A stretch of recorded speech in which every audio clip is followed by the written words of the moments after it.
which takes us nicely into Nedum's predictions as to who will win the league. Former Manchester City player and Manchester City TV regular, Nedum Onuoha has gone for... I'm also going to say, as a former Sunderland player, you notice they're not down at the bottom. Right, well, that's because they're going to be 7th. Anyway. Right. So for me... Manchester City, we discussed this yesterday in depth. Yes. My concern is defence. You're not worried about that one bit? Yeah, not really, no, because I think Guardiola's somebody who will try and fix those problems. I think we thought we saw the worst version of them last season. For a third of the season. He couldn't fix them last season. No. Let's not do this again, Dan. There's footage of this. I know. There's footage of this. Do you want to do this again? I wouldn't jump in, but you've said something already that's silly. Okay. Because you think that Pep Guardiola's going to fix it. He fixed it in the final third of last season. Final third. So there we go. And to be honest, when it comes down to who's going to win the league this year, I feel City, Arsenal, Liverpool are basically the same. You know what I mean? There's no real difference between them. So when it comes down to it, I'm going to be the homer that says, yes, I'm going for Man so really it's bias? Yeah, 100%. Okay, all right. It's biased. But I think most people that are deciding who's going to win the league and be in the top three, they're going through the same sort of thoughts in their mind. I don't think it's of objective pundits. I think as a professional, you should put that aside. No, never. I think these are good signings as well, by the way. I think I can see Ryan is making a big difference. Shirky with the potential that he has, and Nori on that left side. Yes. Allow the players to be playing in a sort of different style. And Trafford coming in to almost have a sense of redemption because, you know, he was there before. It's good. What about the concern of Nori's defensive frailty? Listen, I've got no concerns about that whatsoever. Right. I've got no concerns whatsoever because the way he'll have to defend the City will be different to how he's had to do it in different places. So I'm not concerned. And I think he can improve as a player, so I'm not bothered about that. So you've got Liverpool? In second, yeah. And then Arsenal? Yep. What's wrong with Arsenal? There's nothing wrong with Arsenal because the point I just made a minute ago, Dan, is that the three are very, very similar. Yes. But I think, in my mind, for the way that Arsenal are, you could easily convince me to put them in second. They could very much win the league, but those three are the same. I think most people that are doing these predictions are grouping those three together and adding a 1 for Chelsea coming in fourth. That's where most people... Chelsea are the best team in the world, yet you haven't got them in this 3-horse race. This is true, but this isn't a Club World Cup, is it? So as a consequence, it's different. Chelsea are the best club in the world, as we all know. It's always been the case. We've always sort of addressed that at ESPN. You know, you guys always spoken in that manner. I think Craig speaks of it really well. You know, Frank does as well. I love Chelsea, you know what I mean? So yeah, they are very, very good, and I think they can be in this title race for longer. But in my mind, I just don't think they'll be there at the end. So tell me about Manchester United in 6th. What do you want to know about United? I want to know, what have you seen that has changed so much that's going to take them from 15th to 6th in the table? So with United, what happens is every year there's this like summer of hope because they've got new signings, and I sort of drink that Kool-Aid, and then all of a sudden, like, it tends to go the opposite way. But for now, I believe that they'll be better. In Ruben Amorim, we've not seen the best of him yet, and I think this year now is going to be a case of what is he like as a coach? Because he has more players now that suit his style. He's had a pre-season to get those players playing in the manner that he wants. And there's no way they can be as bad as last year. You know, for them finishing 14th, I believe it was, that's a mess in itself.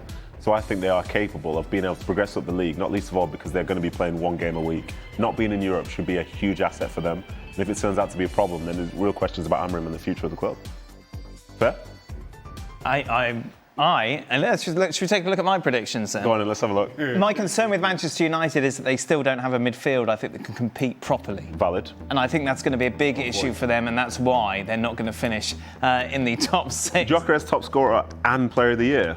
Did I put that? Wow. Yeah, why not? Apparently. Yeah, perfect. Yeah, why not? I suppose... City 4th as well. City 4th, yes. Is that Newcastle 5th with Isaac or without Isaac? That's Newcastle 5th, that'd be fine. They'll be fine. Yeah, they'll be fine with or without Isaac. So why are Arsenal going to win it this year? Arsenal are going to win it because they are a more balanced side. Because they've done it, been there, done that. How close is it going to be? Oh, it's going to be really close with Liverpool. My concern with Liverpool is the new faces. I think defensively there are frailties there that others are going to take advantage of, and I think as a result of that, Liverpool won't have the same start to the season as they did last year. And I think that's going to be a big factor because despite the fact, like, the slumps, like you think, what, Plymouth Argyle and what happened against PSG, Arne Slot's never really been tested. Not properly. That's a take. Not 100% so far since he made the move. So there are going to be times this season, because there are so many new faces, it's going to take time for them to gel. And I just feel because Arsenal have been together and they've brought in that striker that we know they needed so much. So he doesn't need time to gel Gyökeres. He's just going to be the best player in the league and the top scorer. I think Gyökeres offers something that they haven't had for such a long time, Arsenal. And in that sense, I don't think he needs to He doesn't need to get 3 goals every game. He needs to get the goal that gets you over the line, which Arsenal are missing each time. Zubimendi in midfield means that they can dominate more in those sort of areas, along with Declan In which Rice. they were dominant anyway. Say again? They were dominant in midfield. Well, you're taking it to another level. And I think for Liverpool, you need Mo Salah and Virgil van Dijk to be 10 out of 10 again. And can they deliver that in back-to-back seasons? And people will look at Mo Salah and say, rightly so, well, you've said that every season, look at the numbers he's kept delivering. But I just think the last couple of months of that campaign last year, we saw the worst of Mo Salah, which isn't necessarily the worst of the worst because he's Salah, but we just saw him drop off enough to make you question whether or not he can bring it. I think Mo Salah has done that time and again, where there has been a dip in his form, but then all of a sudden you get to the end of the season and he's got 35, 40 goals. I feel that's kind of Mo Salah. I understand what you're saying, and I think for Arsenal to win the title, Gyökeres probably has to be leading scorer and player of the year, but you've also got to get the same return that you got from Saliba and Gabriel, both defensively and up at the other end from set pieces. You've got to avoid major injuries. I'm thinking Bukayo Saka here. Things just have to go right. And to Nedum's point, Gyökeres has to just fit in rather seamlessly. Whichever way, I think that top 3 is going to be a whole lot tighter than it was last season. And there's not a lot. I just don't see it from City. I don't see City. So how many points do you think City are going to get this season? I don't know any points, Nedum. Because they ended up weirdly 3 points behind Arsenal. I couldn't tell you how many points anyone is going to get. What I'm saying is that City really concerned me last season because they... Through its entirety or through that spell where they were losing so many games? City finished 3 points behind Arsenal. That's correct, yeah. Arsenal drew a lot of games. So is that City's fault? No, but what I'm saying is I think with the addition of a striker, that changes extensively, kind of given the number of games. They just drew way too many. So it really was a big gap between City, who they were, and what we saw of last season. And Turkey, I think, is very exciting. Reinders. Reinders will be... As much as you want to dismiss the Club World Cup. I don't want to dismiss it. City took that seriously. They wanted to win it. Yeah. And again, we saw the same mistakes that we saw last season defensively. Every game that Manchester City play, they give Every game that every team plays, they give opportunities to the opposition. No. Tell me a team that doesn't. No, I think championship winning sides, when you boys are winning the league easily, it wasn't a case. It was a case you were rolling over teams 3-4-0 and it was done. So going into that's the problem. The problem is that you open the door for teams, and they take that opportunity, and they know they can take that opportunity now against Manchester City. You're talking about City historically like they concede 40, 50 goals every season. Last season itself was an abomination for them.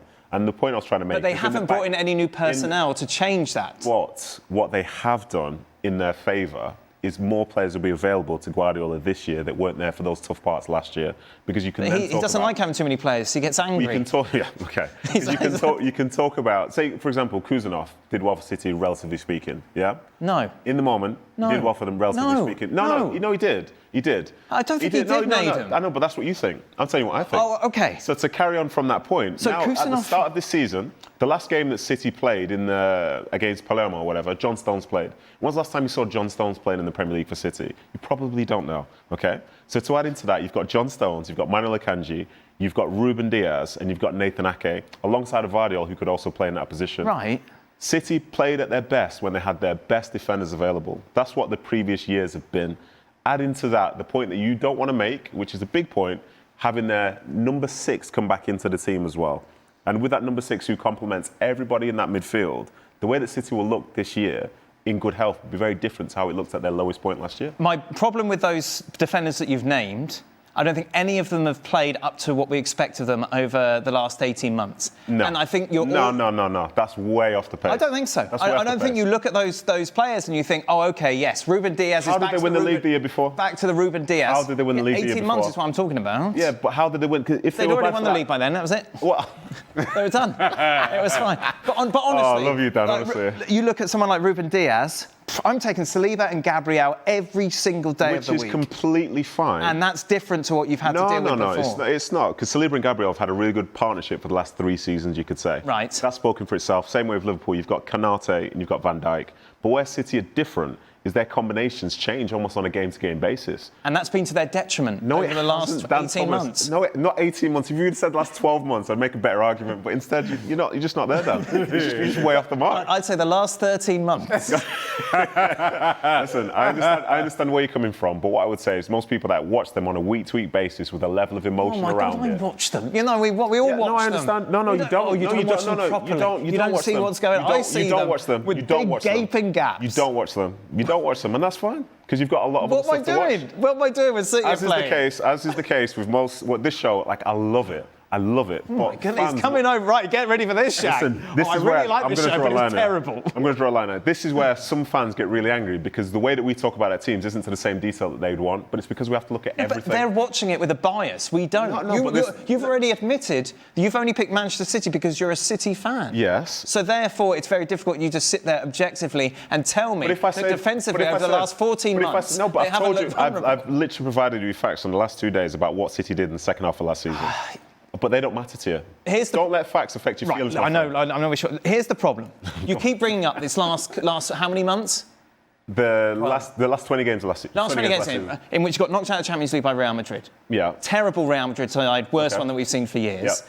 And then you managed to make it into the top 4 in the Premier League. The worst Premier League. Worst Premier League we've seen in years. Yes. Okay. I remember. I'm not going to take that on board. I remember being on the show. Am I not telling the truth? I remember being on a show am I not telling the truth? Sorry, Shaka, I'll bring you in a second. I'm good. I remember being on a show with Stevie in the run-in for the league, and he said he didn't think City would finish top 4. That's the position that they were in. Right. Yeah.